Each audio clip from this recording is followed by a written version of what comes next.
They thought it was just bad weather, but behind the rain, something darker was waiting. 3 strangers, 3 storms, 3 close calls with evil. Don't miss a second of what happens next. My name is Mike. I work as a delivery driver for an online retailer. You know the type, those vans you see everywhere now.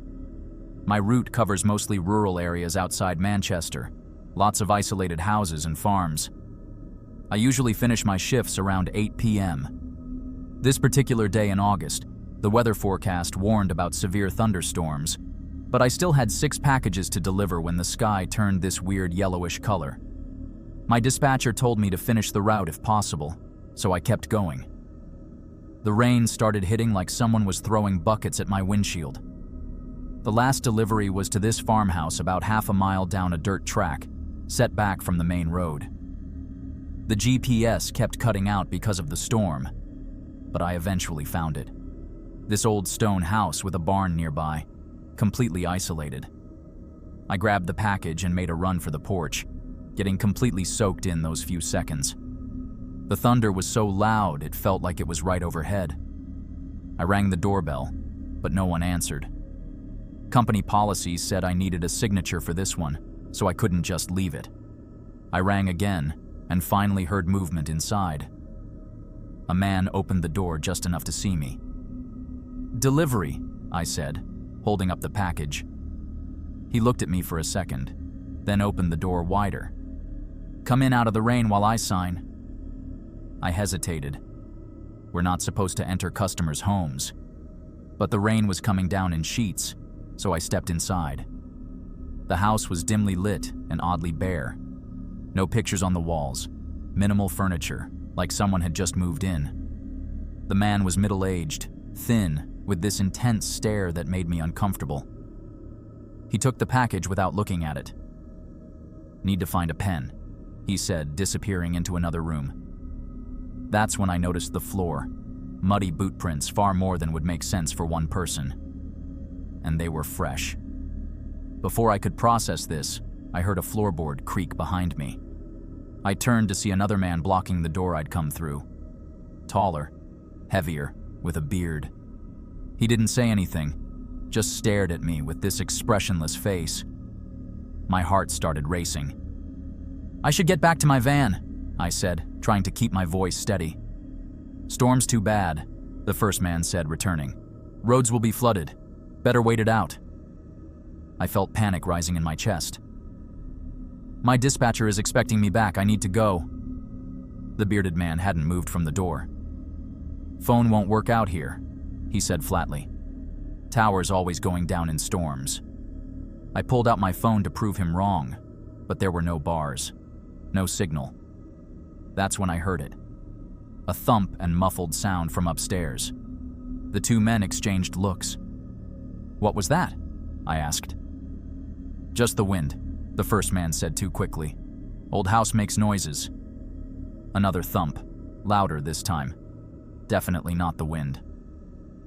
"I really need to go," I said, moving toward the door. The bearded man didn't budge. "We insist," the first man said, his friendly tone gone. That's when I noticed he was holding something behind his back, a zip tie. In that moment, I understood with horrifying clarity what was happening. The bearded man took a step toward me.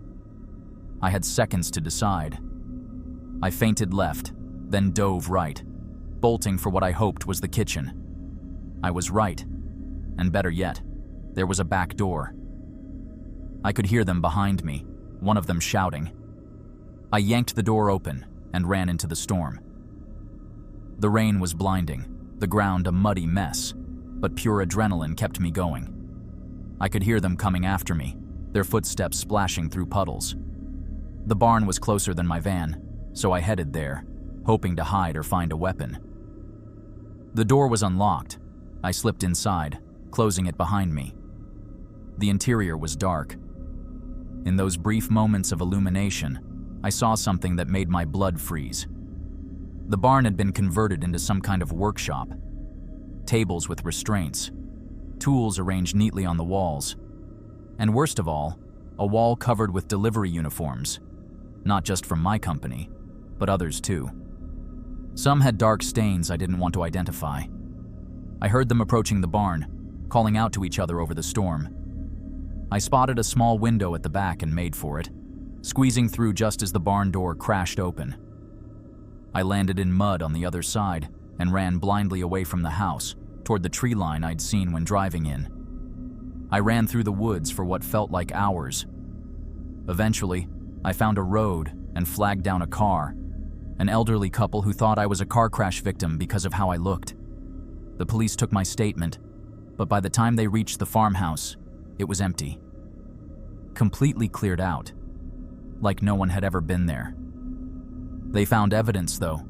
Disturbed earth in the woods, blood traces in the barn. They're still investigating, still connecting missing persons reports, still identifying victims. My name is Alex. I moved to Florida for university 3 years ago and used to love the frequent summer thunderstorms we got there. That changed last June during a weekend camping trip at Lake Okeechobee. 4 of us, me, Darren, Kylie, and Tasha, found this secluded spot that was perfect for getting away from crowds. We set up camp Friday afternoon about 50 yards from the lake, with no other campers in sight. The forecast mentioned possible storms, but we weren't worried. By Saturday afternoon, the sky turned this sickly green color. Darren checked the radar on his phone before we lost signal. "Big system coming in," he warned. "We should pack up." We started breaking down camp, but the storm hit faster than expected. Rain hammering down, lightning striking every few seconds, wind that nearly flattened our tents. "Forget it!" Tasha shouted over the thunder. "Let's just wait it out." We all crowded into the larger tent, listening to the rain pound against the nylon. That's when we heard an engine approaching. Through the downpour, we saw headlights coming down the dirt road. An SUV pulled up about 30 yards from our camp, just sitting there with its lights on. Nobody got out. After 5 minutes of this creepy standoff, Darren called out, "Hello? Can we help you?" No response, just the rumble of the engine. "Maybe they're lost," Kylie said, and before we could stop her, she ran out to see if they needed directions. We watched as she approached the driver's window. Suddenly, she jerked backward like she'd been pulled. She fell, then frantically tried to get up. The driver's door opened, and someone grabbed her as she screamed. 2 more figures emerged from the back doors. Darren grabbed our hatchet and charged out. I followed with a heavy flashlight, the only weapon-like thing I could find. Outside was chaos. 2 men were dragging Kylie toward the SUV. Darren swung the hatchet, connecting with one attacker's shoulder. I ran toward the second man, but someone grabbed me from behind, pressing something sharp against my side. "Don't move!" a voice hissed in my ear. Lightning flashed, illuminating the scene. Darren wrestling with one man, another on the ground bleeding. "Police! Freeze!" a new voice shouted. Blue and red lights cut through the rain. The man holding me shoved me down and ran. I heard car doors slamming, an engine revving, then the crunch of metal as the SUV crashed trying to escape. Later, we learned the police had been tracking a group responsible for abductions from remote camping areas across 3 states. They targeted isolated campers during storms, knowing help would be difficult to reach. Their victims, young women, were held for ransom in Georgia. Some returned after payment, others didn't. A fallen tree had forced the police down our access road, leading them to arrive just in time. They caught 2 men that night, the others weeks later. In their SUV, zip ties, duct tape, chloroform, and directions to our exact location. They'd been watching us since Friday, waiting for the storm as cover. I don't go camping anymore, and during thunderstorms, I lock every door and window in my apartment. Because now I know that monsters don't hide in the dark. They wait for the thunder to drown out your screams. My name is Connor. I've lived in London my entire life, so rain has always been a constant companion. I was heading home late after drinks with colleagues in central London. It was around 11:30 p.m. when I entered the Piccadilly line at Leicester Square. The storm had already started. I was soaked just from the short walk to the station. The weather alert on my phone warned of potential flooding and lightning strikes, but I figured I'd be safe underground. The platform was nearly empty except for a few other late-night travelers. There was this guy in a dark raincoat standing near the edge, constantly checking his watch. Something about him caught my attention. Maybe it was how he kept looking around, scanning everyone on the platform, his eyes lingering a bit too long on each person. When the train arrived, I boarded the second-to-last carriage. Raincoat guy got on the same carriage, sitting diagonally across from me. 2 stops later, the only other passenger in our carriage got off. Now it was just me and him. I could feel him watching me. Every time I glanced up, he would quickly look away. As we pulled out of Holborn Station, the lights in the carriage flickered. Then the train jerked to an abrupt stop in the tunnel. The lights went out completely for a few seconds before the emergency lighting kicked in. That dim, bluish glow that barely lets you see. The driver announced we were experiencing a power outage due to the storm. Raincoat guy immediately moved to sit directly opposite me. In the dim light, I could see his face clearly for the first time. Gaunt, with deep-set eyes that seemed to absorb rather than reflect light. "Looks like we're stuck here for a bit," he said, his voice surprisingly soft. "Just you and me." "I always wonder," he continued, leaning forward, "how long it would take for someone to find a body down here if the train stopped running." My blood went cold. Who says something like that to a stranger?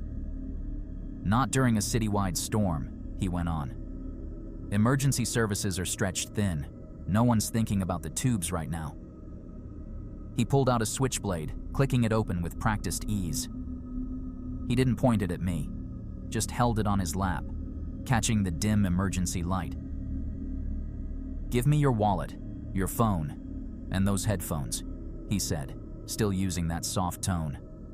"Or I'll open you up right here and be gone long before they get this train moving again." I handed over my phone and reached for my wallet when the train suddenly jerked forward, then stopped again. The movement caught him by surprise. He instinctively grabbed the pole to steady himself, taking his eyes off me for a split second. I lunged across the aisle, knocking the knife from his hand. He recovered quickly, driving his fist into my stomach. I doubled over, but managed to grab his raincoat, pulling him down with me. We crashed onto the floor of the carriage. With everything I had, I brought my knee up into his groin. His grip loosened enough for me to push him off. I scrambled to my feet and ran for the connecting doors between carriages. The train lurched again, and the lights came fully back on. Through the window in the connecting door, I could see people in the next carriage. Raincoat guy stopped, suddenly aware that his opportunity was vanishing. "Next time," he said quietly, his face now a mask of calm. "When the lights go out, I'll be watching for you." The train pulled into Russell Square Station. He walked out casually, blending into the small crowd of passengers. When I reported it, they reviewed the CCTV footage. But the cameras in that particular carriage had malfunctioned during the power outage. Just that carriage, none of the others. The police suggested he might be responsible for a string of robberies on the underground during disruptions. Always the same pattern: isolated victims, perfect timing when resources were stretched thin. I've started driving everywhere, despite the London traffic.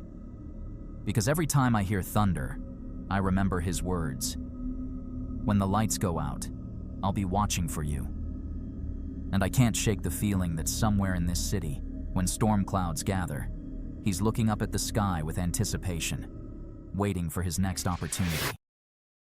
If you enjoyed these Thunderstorm horror stories, you'll definitely find the Wrong Turn horror stories just as gripping. Trust me, the next one will keep you on the edge of your seat. Click to watch it now, and I'll see you in the next video.